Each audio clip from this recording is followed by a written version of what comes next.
Hey, I'm Congressman McCormick, and I want to have a very detailed conversation on why the Affordable Care Act is no good when we do the supplementation for Medicaid.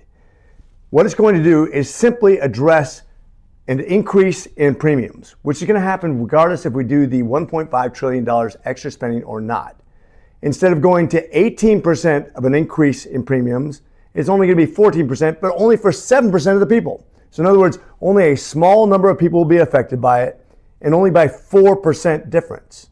It's still going to go up by over double digits. It doesn't address the real problem. It doesn't address the entire populace.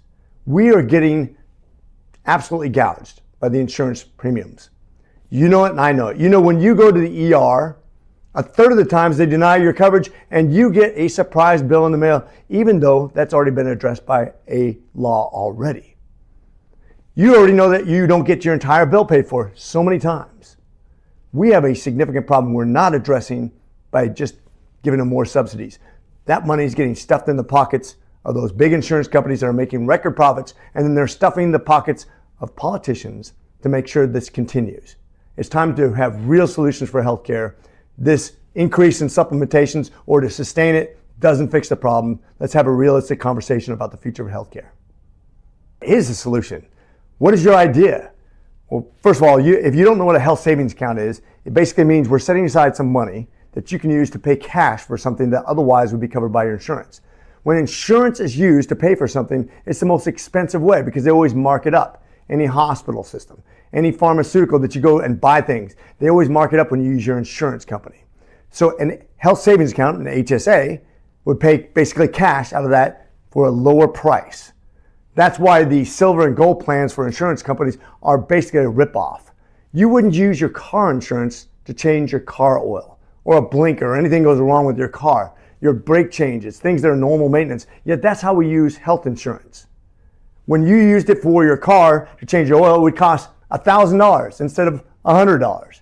That's the markup on insurance. We need to get back to the basics. Insurance was made for catastrophic instances, not for everyday use. If you go down and buy a drug out of pocket right now, it could be maybe $10. You use your insurance, it's going to end up being $100. You go to the hospital, you pay out of pocket, it's going to be maybe a few $100s, but you use your insurance card, it's thousands of dollars. Why does that matter? Because when the insurance company is charged, they'll do a 10% markup automatically, and they have a different rate. Then you pay the average of everybody's insurance policy, so it's going to be an outrageous sum of money. This is the biggest biggest cost to American families in general. The average family of four pays over $30,000 a year for insurance. That's outrageous. It's the biggest cost to all government spending. It's the biggest inflationary cost to Americans. The second biggest cost to all businesses.